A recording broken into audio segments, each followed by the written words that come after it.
자, 계속 가겠습니다.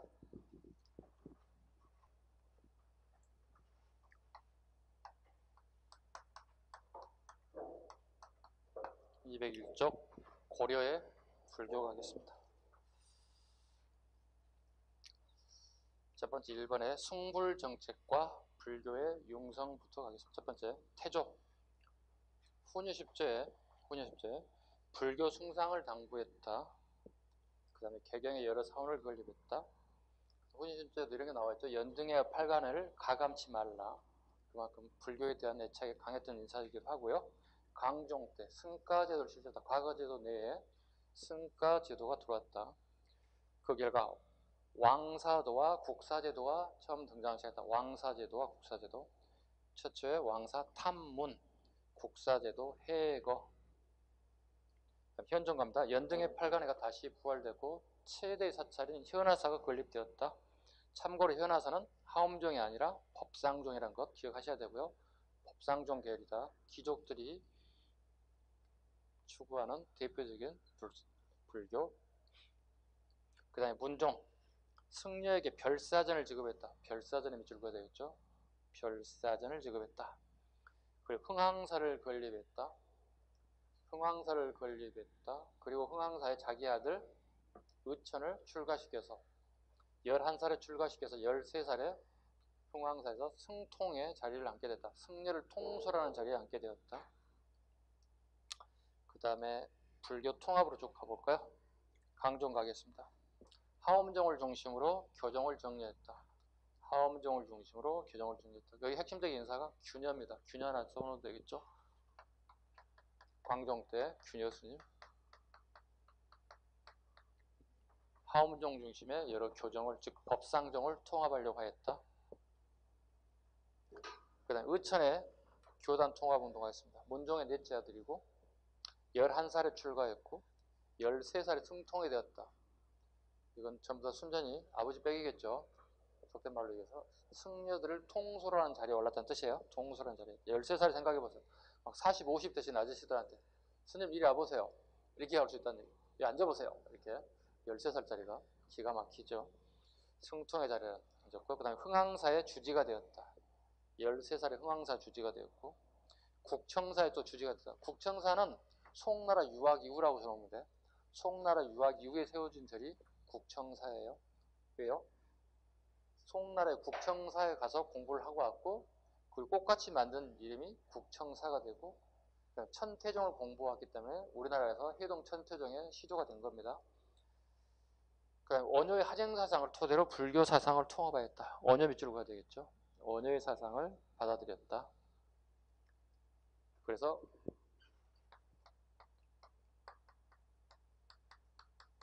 원효를 화정국사로 추존했다. 여백이 있으면 적으면 될 것 같다. 원효를 화정국사로 추존했다. 추존이라는 얘기는 돌아가신 분이기 때문에 이렇게 추존했다는 거죠. 승려는 신라시대 승려인데 고려시대 화정국사, 국가의 스승으로 삼았다. 그 다음에 의천의 사상 보겠습니다. 교간 겸수를 제청했다. 교와 선 통합이죠. 교종과 선종의 통합. 교란, 교리와 형식을 얘기하는 거고, 관이란 참선과 수양, 즉 교종이면서도 선종의 수행 방식을 더했다 보시면 돼요. 교종 승려인데도 교종의 수행 방식과 선종의 수행 방식을 같이 더불어 왔다. 그게 맞는 게 해동 천태종이 된다. 해동은 우리나라를 의미하는 거고, 천태종이란 교종과 선종의 큰 것이 합쳐졌다 이런 의미를 가지고 있어요. 그게 천태종이란다. 자, 숙종의 후원으로 국청사를 창간했다. 숙종은 자기 형이기도 하고요. 국청사를 창간했다. 교단 재편으로 교선 통합 사상적 과제를 해결하였다. 송나라에 유학했습니다. 송에 유학해서 정원스님과 교류하였고, 그리고 천태산에서 국청사에서 수련했다. 그리고 우리나라에 다시 유학을 마치고 1년 좀 남짓하고 유학하고 옵니다. 돌아와서 우리나라 흥황사에서 교장도감을 설치하여 교장 간행 목록인 심편 제종 교장 총록 3권을 편집했다. 그거 밑줄 그어야 돼. 심편 제종 교장 총록은 꼭 알아야 할 건 이건 대장경 아니라는 사실 꼭 알아야 돼요. 심편 제종 교장입니다. 총록이다. 이거 대장경 아니라는 거 착각하시면 안 돼. 가끔 질문하는 게 이런 게 있어. 초조대장경, 팔만대장경, 그 다음에 속대전이라 보통 이렇게 불려왔어요. 이게 이건 우리가 부른 게 아니라 일본 애들이 이렇게 불렀어요. 속대전이라고. 속대전은 잘못된 표현이다. 쓰지 않는 편이 좋다. 앞으로는 다 읽어 쓰시는 게 좋습니다. 심편, 제종, 교장, 총록이라는 단어를 쓰시는 게 옳습니다. 이건 뭐냐면 송나라 것, 거란 것, 일본 것, 그 다음에 우리나라에 와 있는 것들 전부 다 모아서 목록을 만들었다. 이게 뭐냐면 쉽게 해서 유명한 스님들 쓴 논문이라 보시면 돼요. 각국의 모든 논문들을 하나에 다 엮었다. 하나로 다 엮었다. 이걸 심편, 제종, 교장, 총록이란다. 새롭게 편찬했다. 모든 교종계열의 모든 논문집들을 총록으로 리스트를 다 만들어서 전부 다 쓰셨다. 이건 대장경을 조파하는 것보다 더 어려운 작업이에요. 굉장히 힘든 작업이 돼요. 이걸 누가 완성했다는 거죠? 의천이 이걸 다 완성했다는 거예요. 대단한 업적 중에 하나입니다. 그 다음에 저서 가겠습니다. 저서 다 외울 필요는 없고요. 대각국사 문집 정도는 잡아야 되겠죠. 대각국사 의천이니까 대각국사 문집. 그 다음에 천태사교의 주란 말이 들어가는 주석을 달았다. 요즘 말로 하면 해석을 달았다 이런 뜻이에요. 천태사교의 천태종에 대한 여러 책들의 주석을 달았다. 해석을 달았다. 그 다음에 하암경대 책이 있고요. 두 가지 꼭 외우십시다. 대각국사 문집하고 천태사교의 주 정도는. 한 개, 학문적, 종교적 통합만 시도했지 사회 경제적 모순까지 하는 것은 약간 부족했다. 그 다음에 주의할 점 밑에 보시죠. 비슷한 책이 있어요. 천태사교의, 고려 때 재간이 편찬한 책이고, 천태사교의 주석을 달았다.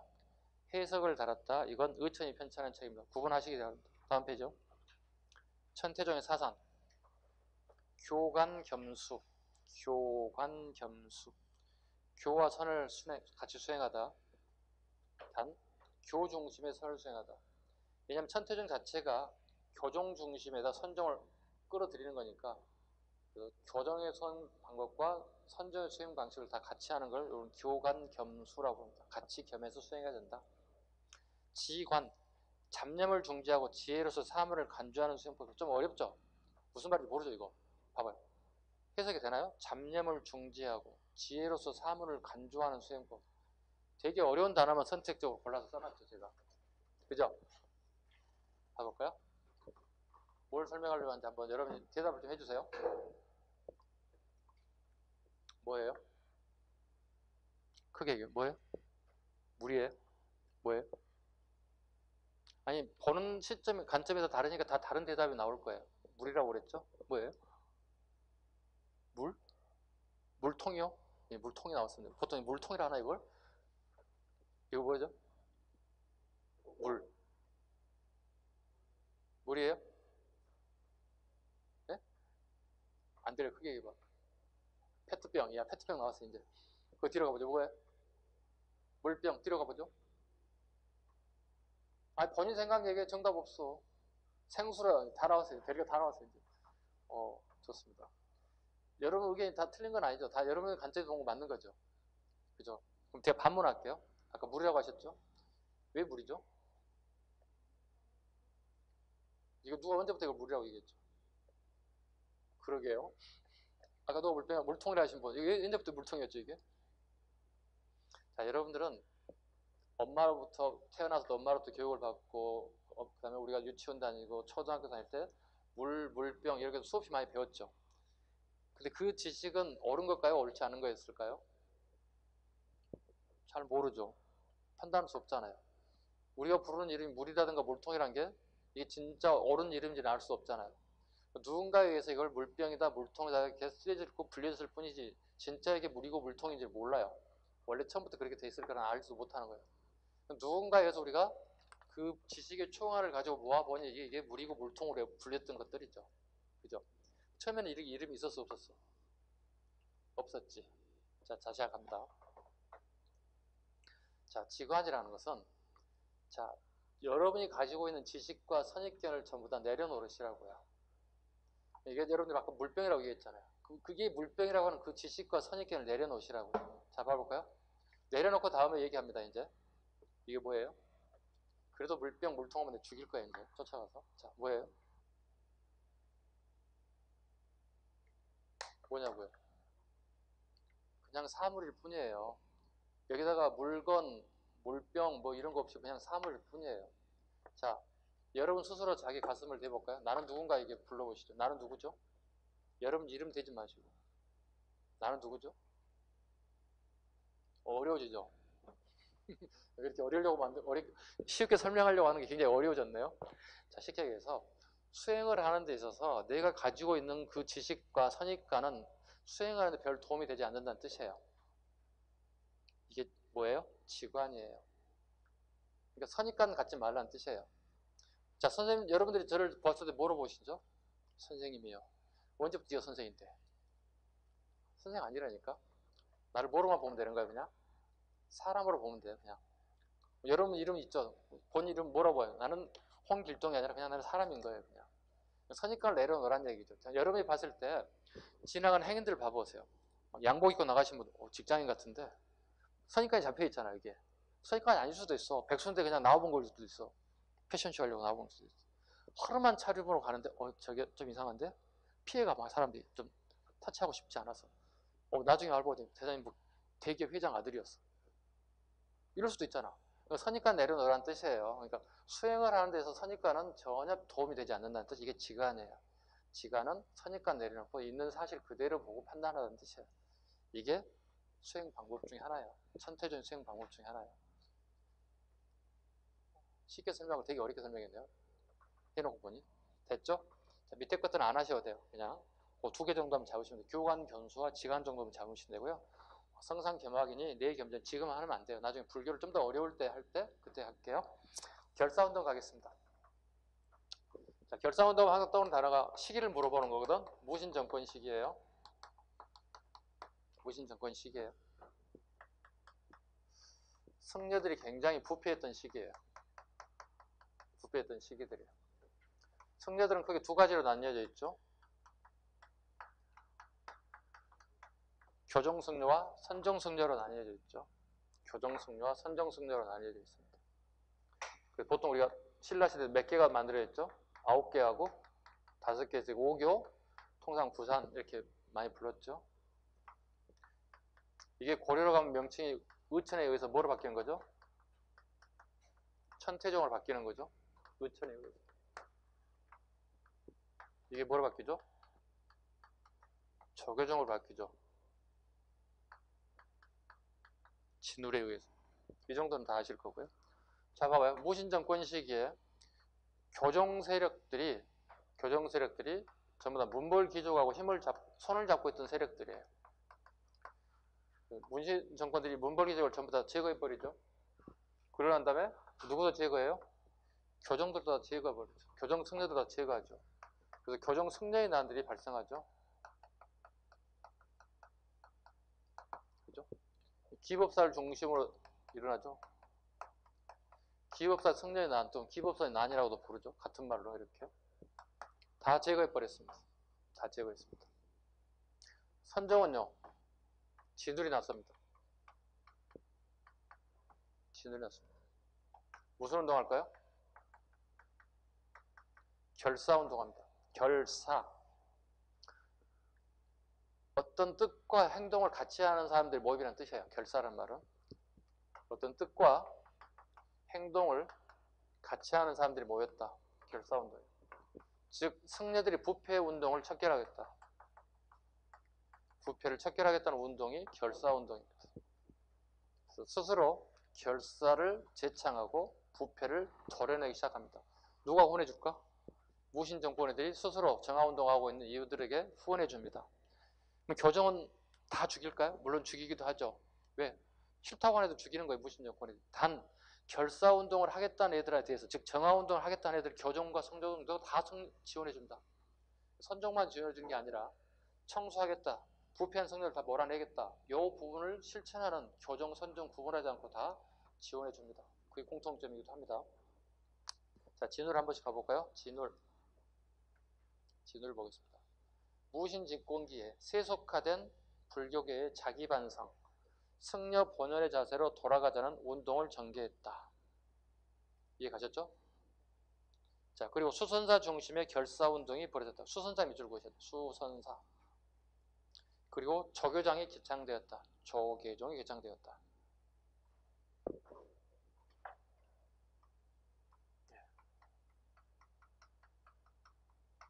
수선사 결사운동. 자, 보시죠. 수선사. 결사운동을 1번으로 한번 봐주시고, 수선사를 한번 2번으로 이렇게 일단 잡아놔 보세요. 수선사를 1번으로 잡고, 결사를 1번으로 잡고, 수선사를 2번으로 한번 쭉 잡아보시죠. 멤버링은. 조계종을 개창했다. 선정 입장에서 교종과의 조화를 추구했다. 그리고 정해상수, 도노점수만 밑줄 보시죠. 정해상수와 도노점수에 대한 밑줄. 좀 어려운 단어가 나와 있습니다. 그 다음에 수선사 결사 한번 보겠습니다. 수선사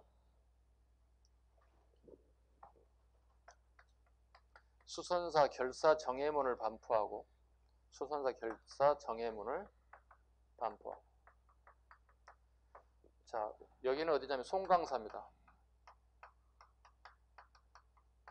순천 송강사에 오게 됩니다. 여기 교정 승려였던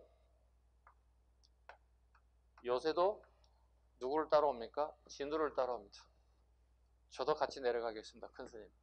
저도 결사운동하는 방법을 저도 배우겠습니다. 이렇게 같이 요새도 진우를 따라 순천 송강사까지 같이 와서 결사운동을 보고 배웁니다. 자, 어느 정도 부패가 척결됐습니다. 그러고 난 다음에 수선사 결사운동이 벌어집니다. 수선은 갈고 닦는 거예요. 내 마음을 갖고 닦는 운동. 이것은 교종이 아니라 선종의 수행 방식이에요.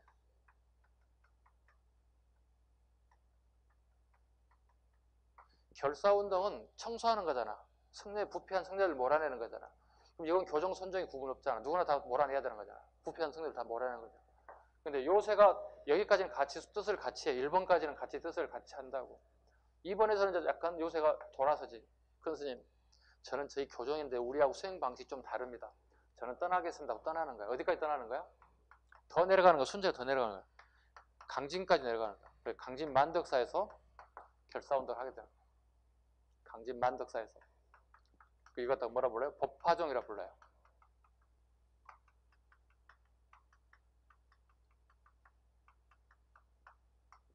참회 멸제 미타 정토 사상이에요. 강진 만덕사를 중심으로 일반 대중들을 중심으로 법화종을 개설하고, 그 내용은 참회하세요. 잘못된 부분은 참회하세요. 그러면 내가 죄를 사해 드릴게요. 미타 정토, 미타, 아미타 신앙입니다. 아미타 신앙이네. 누구 사상을 가져온 거지 이게? 신라의 원효 사상을 가졌다고 봐야 되겠죠. 정토 사상,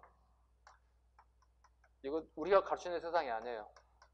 서방 정토, 이 천국은요 죽어야 갈 수 있는 세상이에요. 원효 사상을 여기에 갖다가 대입시켜놨어요. 이렇게. 그러면 법화종은 교종이에요, 선종이에요?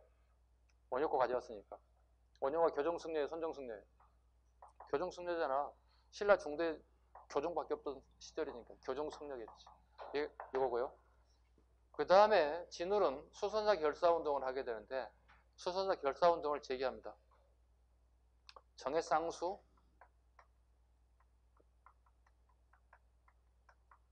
도노점수. 이거 여러분 중학교 중간고사 때 끊임없이 외워서 풀었죠. 중간고사 때. 진울하면 이거 외웠죠. 정해쌍수, 도노점수. 진울이지 뭐. 이거 100점 다 맞았잖아요. 근데 공무원시험은 이렇게 물어보진 않아요. 내용을 알아야만 응용 문제가 풀어낼 수 있어요. 자를게요. 이렇게요. 하나씩 잘라볼게요. 정해. 수행 방법을 정했다는 뜻이에요.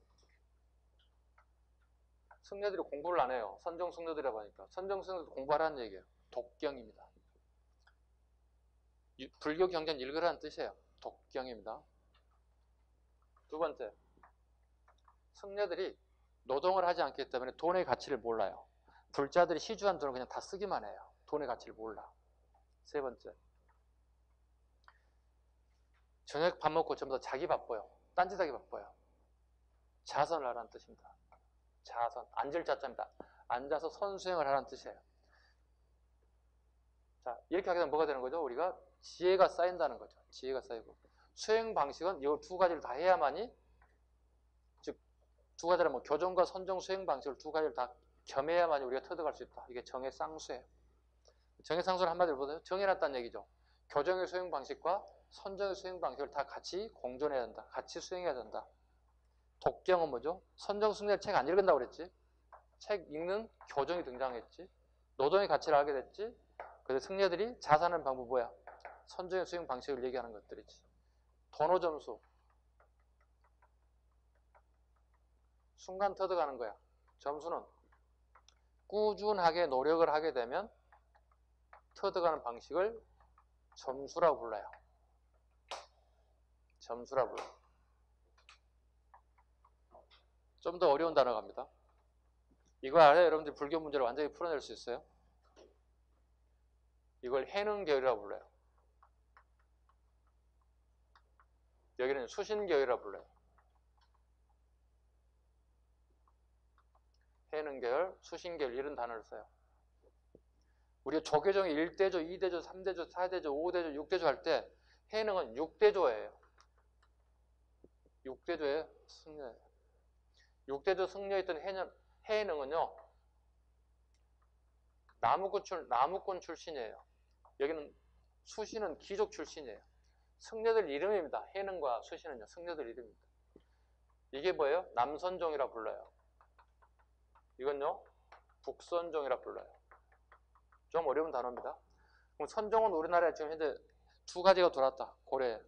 중국에서 유행하는 선종 두 가지 다 들어왔다는 뜻이야. 해능 계열과 수신 계열이 다 들어왔어. 다르게 남선종 계열과 북선종 계열이 다 들어왔어. 다르게 도노 계열과 점수 계열과 다 들어왔다. 이해 가셨어요 지금? 다시 한번. 고려의 불교는 중국의 불교가 다 들어왔다. 봐보죠. 선종 얘기하는 겁니다. 도노 계열과 점수 계열이라는 뜻이야. 도노는 순간 터득하는 걸 얘기하는 거예요. 선종 승려들이 가장 추구하는 바이기야. 점수는요. 꾸준하게 터득하는 방법.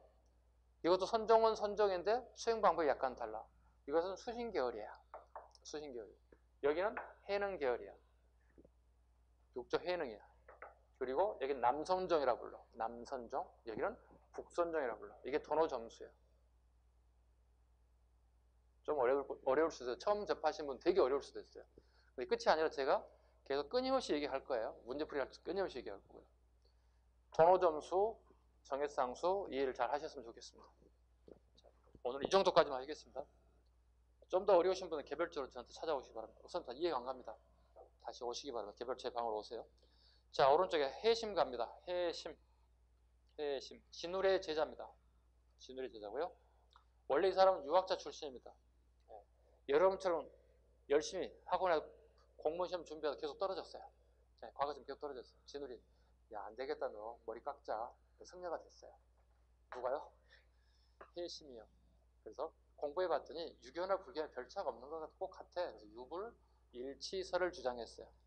유불일치설을 주장했고요. 순서 물어볼 때 꼭 해심 알아두셔야 돼요. 해심은 진울 다음에 와야 돼요. 스승과 제자가 바뀌면 안 되는 거예요. 그 다음에 요새 갑니다. 요새는 아까 진울과 같은 동시대 인물이에요. 그죠? 동시대 인물이에요. 요새 굉장히 힘들죠? 요새 힘들어요.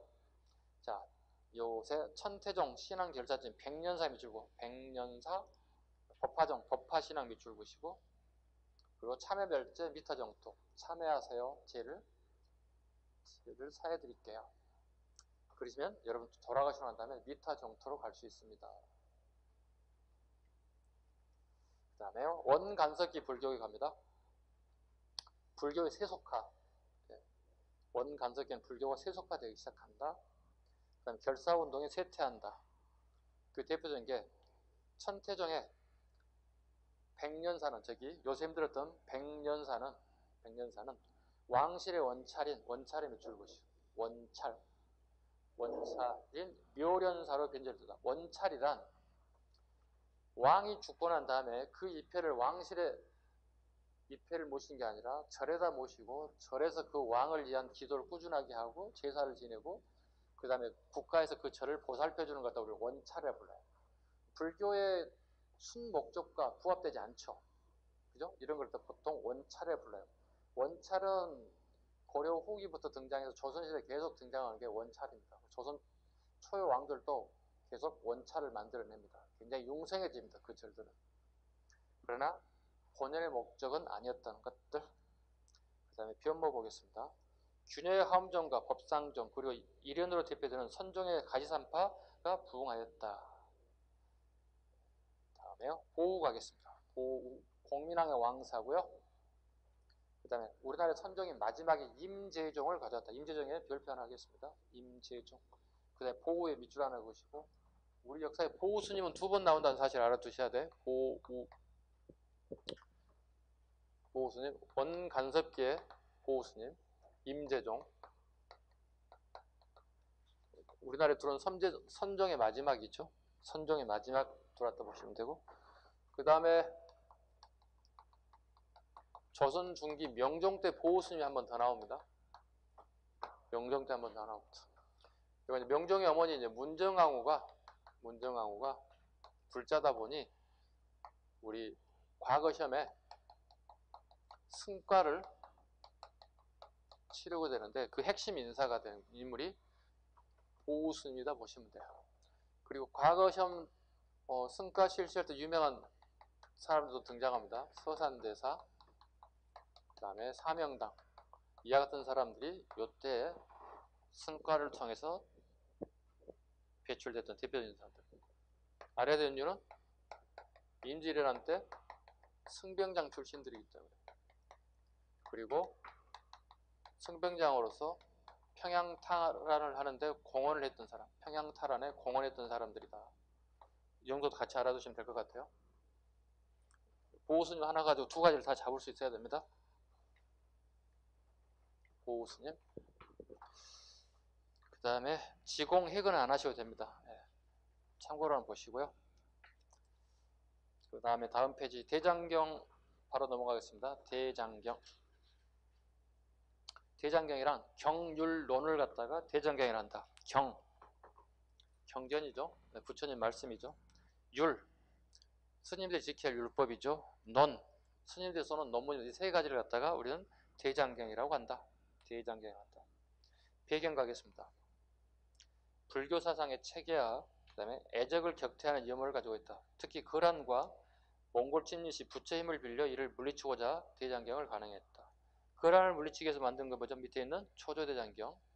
그 다음에 원을 물리치게 만든 게 제일 밑에 팔만대장경.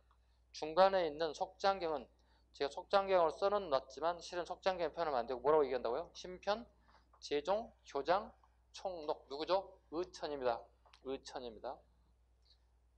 지금 초조대장경하고 팔만대장 써먹을 건 다 써먹었잖아. 기출문제. 새롭게 써먹을 수 있는 문제가 뭐겠어요? 심편, 제종, 교장, 총록이 나올 가능성이 크다.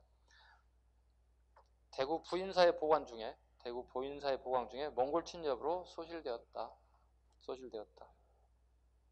인세본 일부가 일본 동대사의 일부가 오타가 나 있는 니본이 아니라 일본으로 수정 좀 해주실까요? 일본으로 수정.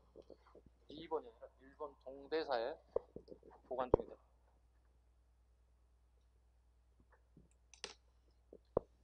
자, 팔만대장경. 자, 몽골 침략 때 만들 조판 시작해서 현재는 합천 해인사에 보관 중이다. 이건 세조 때, 조선 세조 때 완성됐던 팔만대장경의 이동 경로를 쭉 한번 찾아보셔야 됩니다. 합천 해인사에 세조 때 안치되었다는 사실. 그 다음에 고려 불교계 흐름, 이건 여러분이 하시면 돼요. 했던 것들 그대로 쭉 반복되니까. 그 다음에 신앙 결사운동도 마찬가지. 206쪽 갑니다. 도교와 풍수지리.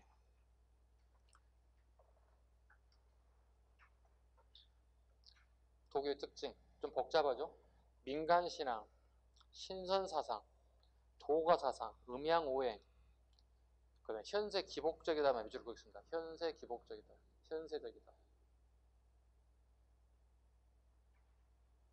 그 다음에 도교의 성행, 왕실, 산천숭배, 그 다음에 팔간의 이런 데에서 나타나는 것들이 도교다. 이 정도만 알겠습니다. 여기는 그렇게 깊은 내용이 없으니까. 풍수지리. 특징, 신라말이 도선에서 처음 소개되었다. 도선의 미주를 보시죠. 도선. 그 다음에 서경 길지설의 체크. 묘천과 밀두만 관련이 있죠. 개경이 이자겸이 난의 기록을 불탔죠. 풍수지리로 이미 세했다. 새로운 도시로 옮겨야 된다. 서경 천도설 써먹었던 것 중에 하나. 한양명당설. 문종 때 동경, 경주를 버리고 남경으로 오늘날 서울로 이동하는 것. 풍수지리의 적용이다. 그 다음에 비판. 후대를 갈수록 미신적 요소가 확대되고 성리학자들 비판이 강해지고 조선 건국 이후에 중요한 역할을 수행했다. 그 대표적인 이성계의 한양천도. 밑에 5번 밑에다가 추가로 6번 아마 여러분 잡아보시죠. 6번. 적다 보니 빠진 것 같아요. 조선 후기에 산송 문제로 적어놓으실까요? 산송 문제.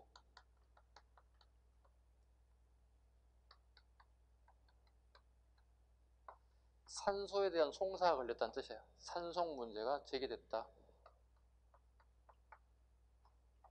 예를 한번 들어볼까요? 무슨 문제인지.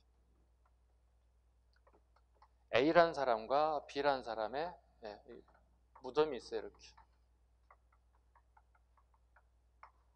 자, A 집안의 사람들은 전부 다 자식들이 계속 과거 시험에 패스를 하는 거야. 계속 합격자가 배출되는 거야. B 집안을 봤더니 과거 시험에 전부 다 탈락 다 탈락이야. B 아버지 입장에서 봤을 때 어떻게? A 집은 우리 자식과 별다른 차이가 없어. 공부 능력 자체가. 그럼에도 불구하고 여기는 계속 합격자가 배출되고 계속 불합격자가 나와. 이건 풍수지리야. 묘를 잘 쓴 거야, 이것은. 야밤중에 여기 자기 부모님 묘를 파묘해서 A 집 무덤에다 살짝 옆에다가 탁 갖다가 무덤을 써버렸어. 농경 국가니까 매일 아침에 농사를 하기 위해서 나와 볼 거 아니에요. 자기 부모님 산소를 볼 거 아니에요. 봤더니 어제 없었던 안 보였던 산소가 새로운 게 하나 여기 신설됐어요. 이렇게. 깜짝 놀랐겠죠. 확인해 봤더니 B가 한 만행을 알게 됐어요. 그래서 따졌지. 이보시오. 이럴 수가 있어. 당장에 파묘하시오. B는요. 나는 모르는 일이요. 왜 모르는 일이요? 다 파져 있는데. 그러게 말이요. 이렇게 얘기하는 거예요. 아주 우리 옮길 수 없다고 얘기하는 거예요. 왜요? 야, 니네 묘 잘 써가지고 자식들이 다 합격했잖아. 나도 자식들 좀 합격시켜보고 싶어. 우리 아들들 합격할 때까지 나도 못 옮겨. 이렇게 얘기하는 거예요. 옮길 수 없어. 이렇게 따지는 거예요. 죽이도 뭐 살리도 못하는 상황이에요. 왜요? 법이 이래요. 파묘를 해서 여기다 이장해서 옮기는 건 가능해요. 남의 집 무덤 옆에다가. 대신에 A라고 하는 이 사람이 이걸 파헤치지를 못해. 이건 불법이에요. 또 이상한 법이지. 그죠? 이동하는 것 자체가 불가능하게 만들었는데 이동은 가능하고 파묘는 불가능하게 만들어놨다. 그럼 어디로 가야 돼요? A가 거세게 못하겠다고 얘기하잖아요. B가 거세게 못하겠다. 여기 갈 수밖에 없잖아요. 수령이라든가 원님들에게 얘기하겠죠. 여기도 마찬가지 해결 방법이었어요. 그래서 이게 송사가 걸렸다는 뜻이에요. 이걸 산송 문제라고 불러요. 그러니까 묘자를 잘 써서, 즉 풍수지리의 적용을 잘 받아서 과거 시험 급제자가 계속 배출된 집과 배출되지 않는 집 간에 문제들이 계속 배출됐다 보시면 되겠습니다. 자, 이제 중세 문화 가도록 하겠습니다. 중세 문화. 첫 번째 망권당 갑니다. 망권당. 충숙왕 1년에 충선왕이 북경에 세운 학문연구소로서 왕이 2번 나옵니다. 일부러 그 2개 다 적어놨습니다. 질문을 막기 위해서. 제가 충선왕이라고 얘기하는 공부를 또 열심히 하시는 분들이 선생님 충선왕이 아니고 충숙왕 1년인데요. 제가 보는 책에는요. 그게 다 맞아. 그래서 일부러 다 적어놓은 거야. 충숙왕에도 맞고요. 충선왕에도 맞아요. 자, 충숙왕 1년에 충숙왕이 북경에 세운 학문연구소로 이대연 등이 이재미 줄고셔야 되고요. 그 다음에 북경이란 말 여백에다가 연경이라고 적어도 상관없어요. 원나라 수도 자체가 원래 연경이에요. 연경이라는 말이 원래가 맞습니다. 근데 통상 우리가 북경이라는 말을 많이 쓰기 때문에 쓰는 다른 거고요. 연경에 학문연구소를 설치했습니다. 그게 망권당입니다. 누가 세웠나요? 충선왕이 세웠습니다. 충선왕이 지금 왜 북경에 가 있습니까? 충선왕이 왜 북경에 가 있어요? 속된 말로 왕에서 잘린 거야. 왕에 잘렸어. 왜 잘렸어? 원나라 왕실의 공주를 부인으로 맞이했죠. 그죠? 그런데 문제는 충선왕이 바람을 폈어. 원나라 공주를 버리고 고려의 여인과 바람을 폈어. 아버지 충렬왕도 바람 피다가 잘렸어. 이해가셨어? 충선왕도 바람 피다가 원나라 잡혀갔어. 원나라 황제가 얼마나 놀랐겠어. 자기 딸을 갖다가 팽개치고 바람 펴놨어. 너 이 자식 당장에 들어와. 잘린 거지. 충선왕이 잘렸어. 그래, 그 다음 보위를 누가 이었냐면 충렬왕. 자기 아버지가 보위를 이어 다시. 충렬왕이 왕 두 번 하는 거야. 그리고 충선왕은 우리나라에서 처음으로 티벳에서 유배가는 사람이야. 살짝 적어놔. 충선왕 위에다가 우리나라 처음으로 생전 듣도 보지 못한 유배지가 티벳 아시죠? 티벳으로 최초로 유배간 사람이기도 해요. 충선왕이. 그리고 최초로 영경에다가 건물을 지어서 망권당이라는 건물을 지어서 만권이기 때문에 책을 10,000권 정도 보관할 정도의 큰 공간을 만들었다는 뜻이 되겠죠. 그래서 학문 연구 기관을 소했다. 우리나라 이재현과 중국의 조맹부 같은 사람이 결혼하게 됐다. 그 결과 우리나라 고려 후기에 조맹부체가 유행하게 됐다. 그리고 조맹부가 공부하는 공부방 이름이 송설제야. 송설제. 그래서 이 사람이 글씨체를 갖다가 송설체라고도 해. 조맹부체라고도 하고. 같은 말이야. 조맹부는 사람 이름을 얘기하고 송설체는 송설제, 자기네 공부방을 따온 것이죠. 송설체라고도 다 같은 말로 쓰는데. 충선왕은 뭘 해서 이런 돈을 모아서 이렇게 망권당을 지었을까? 충선왕은 전지정치를 합니다. 전지정치를. 충렬왕이 다시 왕에 올랐다고 그랬죠. 자기 아버지가 잘렸다가 얘가 또 바람피다가 원나라 유배 갔다가 다시 충렬왕 자기 아버지가 왕 됐다가 자기 아버지가 또 죽어 사망해. 2년 만에 죽어. 왕 계승권자가 없어졌어. 그래서 충선왕이 다시 왕이 돼. 왕이 2번 된 거야. 아버지도 왕 2번 하고 얘도 왕을 2번 한 거야. 근데 두 번째는 우리나라에 와야 되잖아요. 우리나라에 오질 않아요. 고려에 오지 않아요. 영경에 앉아가지고 전지정치를 펼치는 거예요. 전지정치란 편지 글을 통해서 통치하는 거야. 이때 충선왕이 의염창을 설치해요. 개성에다가 수도에다가 의염창이란 소금과 철에 대한 전매권을 얘기하는 거예요. 소금과 철에 대한 전매권을 가져가요. 국가만 유일하게 사고 파는 권한을 가진 거예요. 전매청이라고 불러요. 전매권이라고 불러요. 이해 가셨죠? 막대한 이익을 가지고 있고 막대한 부를 축적하게 돼요. 그 돈을 가지고 만든 게 망권당이에요. 제일 밑에 제가 그림 하나 표시했죠. 열심히 찾아서 망권당은 건물을 사라졌고요. 예전 망권당 자리가 있었던 지금 현재 수도 영경의 베이징 자리에 있습니다. 이렇게 바뀌어버렸습니다. 자, 목화 갑니다. 위로 올라갑니다. 목화. 목면 문익점 전래. 문익점 전래되고 조선 전기가 되면 모든 사람들이 목화 솜을 이용해서 따뜻한 겨울을 지낼 수 있게끔 되었다 정도. 그 다음에 아라비아 문화 보겠습니다. 우리나라에 처음으로 수시력이 들어왔습니다. 원나라의 달력입니다. 수시력. 원수라고 외우세요. 경찰 준비하시는 분들 같은 경우에 한번 나온 것 같아요. 원나라의 수시력이 들어왔다. 그 다음에 우리가 쓰고 있는 아라비아 숫자가 이쯤에서 들어왔다. 그 다음에 서광사 응진전. 원나라 이후에 건축 양식, 건물의 건축 양식이 다포 양식으로 바뀌었다.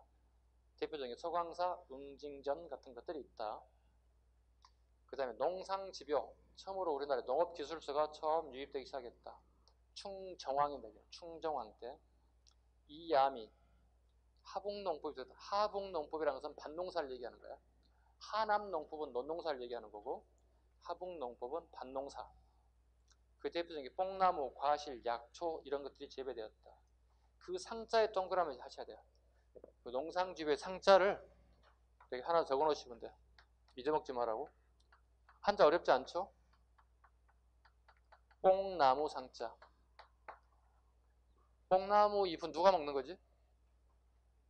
누에들이 먹는 거지. 누에는 우리가 뭘 하기 위해서 길어내는 거지? 그렇지. 비단을 실크를 만들어내기 하는 거지. 그리고 우리나라에 이런 누에고치를 키우고 실크를 뽑아내는 기술이 우리나라에 이미 퍼져 있었다. 농상 집요, 뽕나무를 재배하는 기술들. 하약가입니다. 원나라의 상인이다. 원했던 거나 칩니다. 가끔 말장난 치는 거 잡아야 돼요.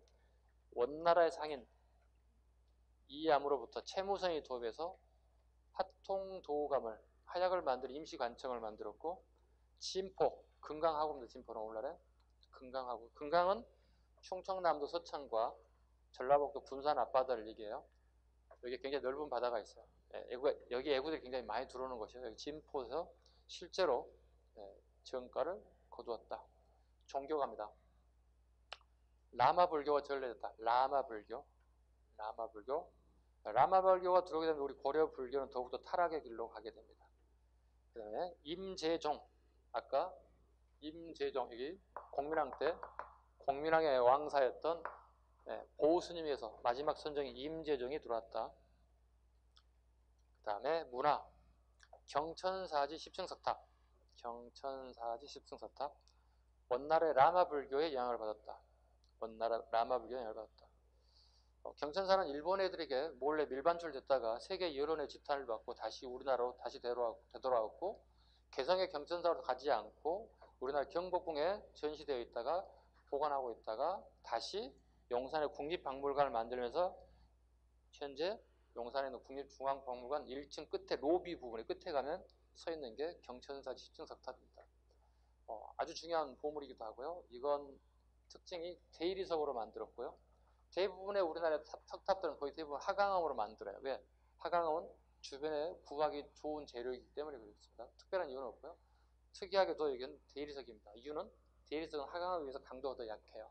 조각칼로 훨씬 더 섬세한 표현을 만들어낼 수 있어요. 그렇게 아름다운 표현을 만들어낼 수 있어요. 그래서 경천사지 10층 석탑 대리석으로 만들었고, 화려하고 원나라 양식이고, 이걸 똑같이 만들었어요. 아주 똑같이 만든 게 원각사지 10층 석탑이에요. 조선시대 조선 세조 시기의 원각사 10층 석탑 거의 갖다 보시면 돼요.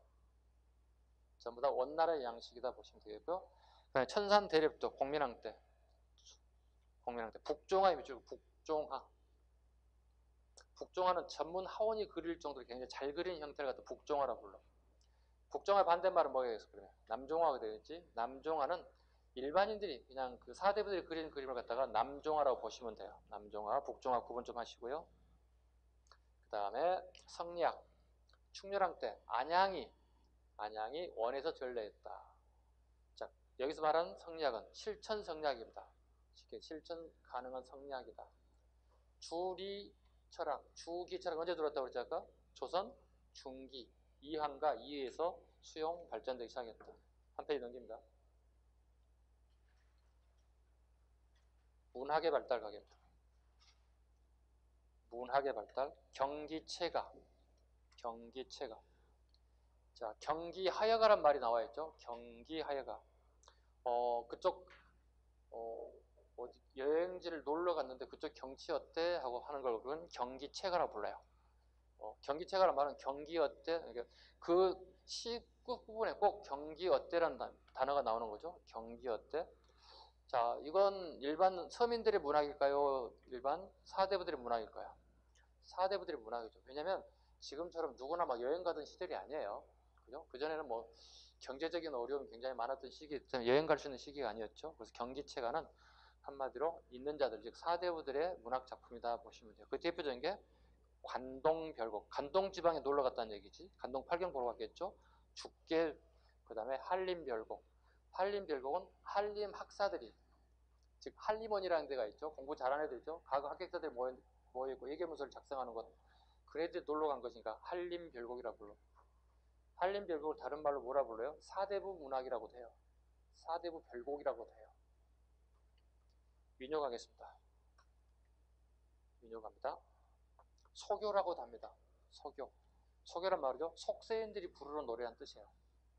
우리말로 바꾸면, 요즘 말로 바뀌면 K-팝. 우리말로 바꾸면 K-팝 되겠죠. 쌍하점, 청산별곡, 서경별곡, 가시리,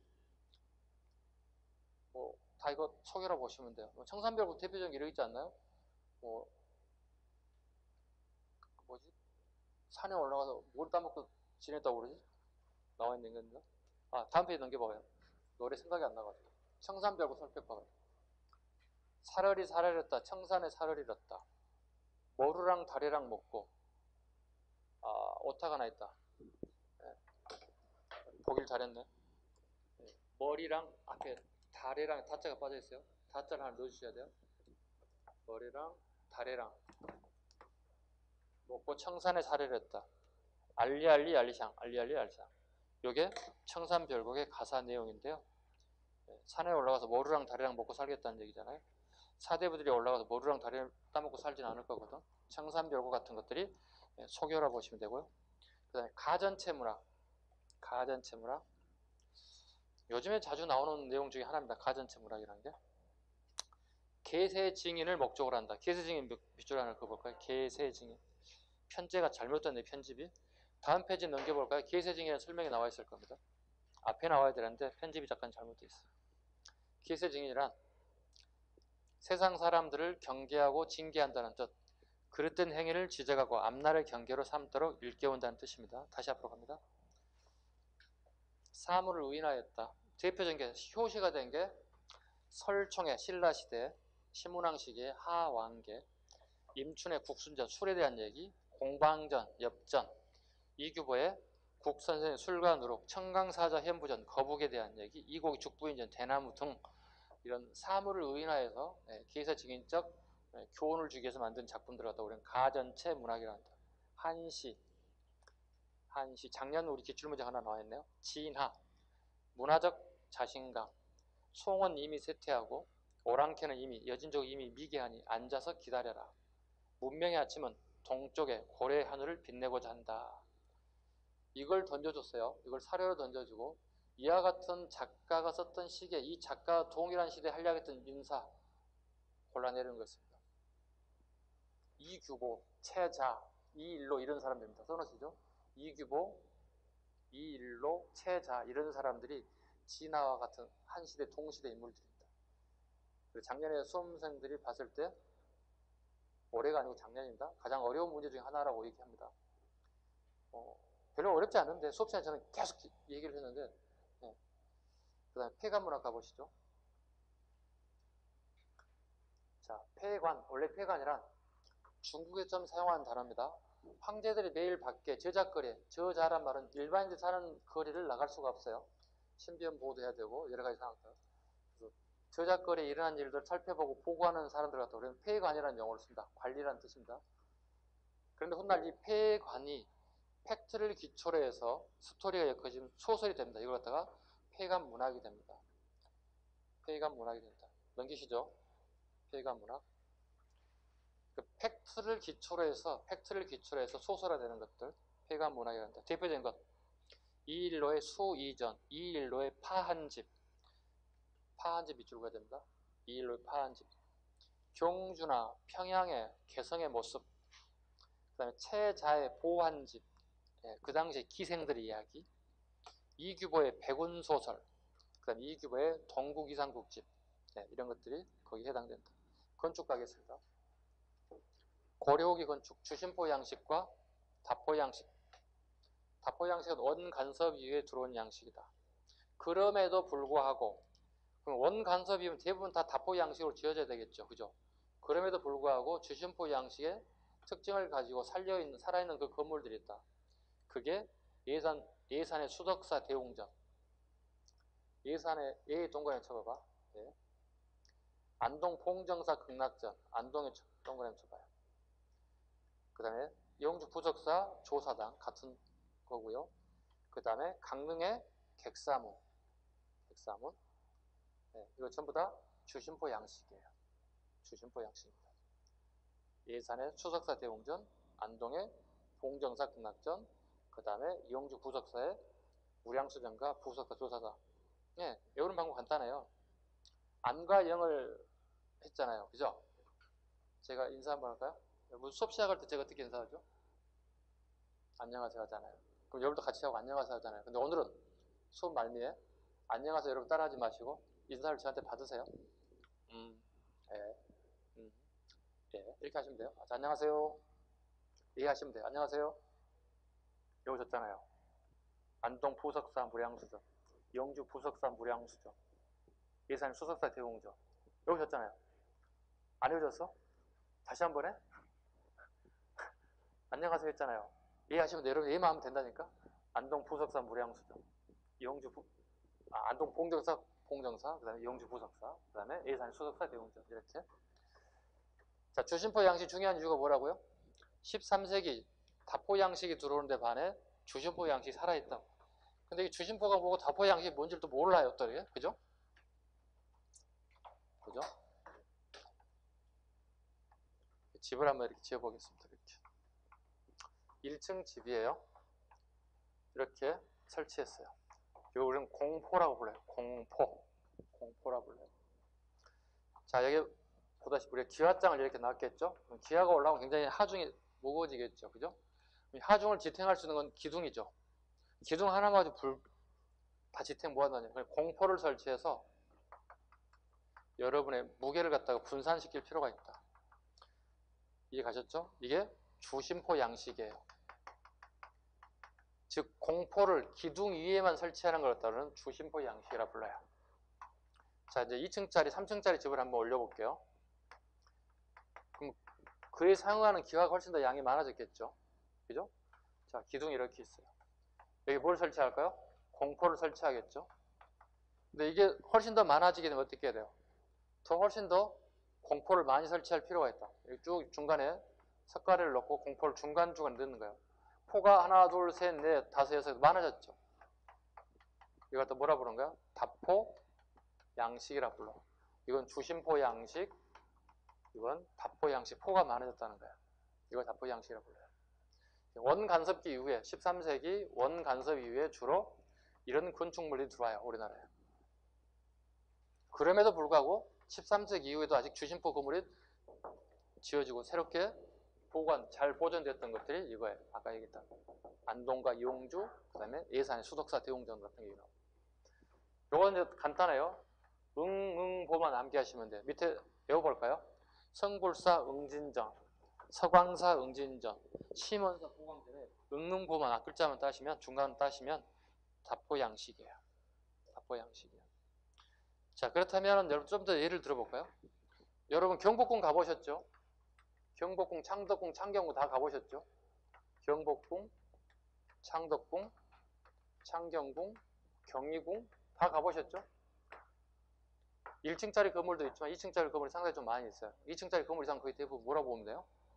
다포 양식이라고 보시면 돼요. 다포 양식. 앞으로 여러분들은 건물을 볼 때, 한옥 건물을 볼 때마다 제일 먼저 보는 게 층수를 먼저 봐봐. 1층인가 2층인가 3층인가. 2층 이상일 경우 가장 기본적으로 뭐를 생각하면 될까? 분명히 다포 양식일 가능성이 크다. 그죠? 우리 숭례문 한번 볼까? 숭례문? 남대문? 우리 한번 불 탔다가 다시 새롭게 만들었는데 몇 층짜리예요? 기억 안 나죠? 보고 지나만 갔죠? 관심이 없죠? 저게 국보 1호래. 이런 것만 쓸데없는 것만 외우고 다니죠? 국보 1호 무슨 의미가 있어? 그죠? 숭례문이 뭐예요? 지금 대표적인 2층 건물이잖아요. 뭐가 되는 거야 지금? 다포 양식이에요. 앞으로 건물을 볼 때, 즉 한옥 건물을 볼 때, 특히 절 같은 데 서원 갔을 때 건물 볼 때 2층 이상의 건물 이상 기본적으로 다포 양식 13세기 이후 건축물이라고 생각하시면 돼요. 하나 딱 잡으셨죠 이제? 주심포와 다포 양식. 자, 그림 한번 봐보겠습니다. 실제로 예산 수석사 대웅전 보시면 잘 보일지 모르겠는데 이게 제가 칼라 그림으로 던져주는데 인쇄될 때 흑백으로 나오다 보니 중간중간에 예산 수석사 대웅전에는 없죠. 포가 없죠. 기둥 위에만 포가 있다고 보시면 되고 이걸 주심포라고 보면 되고요. 안동 봉정사 극락전 이것도 마찬가지 기둥 위에만 포가 있다고 보시면 되고요. 그 다음에 오른쪽에 보시면 강릉 객사문, 그 다음에 성불사 응진전은 중간중간에 포가 다시 설치되어 있어요. 이걸 다포 양식이다 보시면 돼요. 그 다음에 지붕의 형태 갑니다. 맞배 지붕, 그 다음에 팔짝 지붕, 그 다음에 무진각 지붕. 네. 지붕의 형태도 이렇게 세 가지로 나뉘어집니다.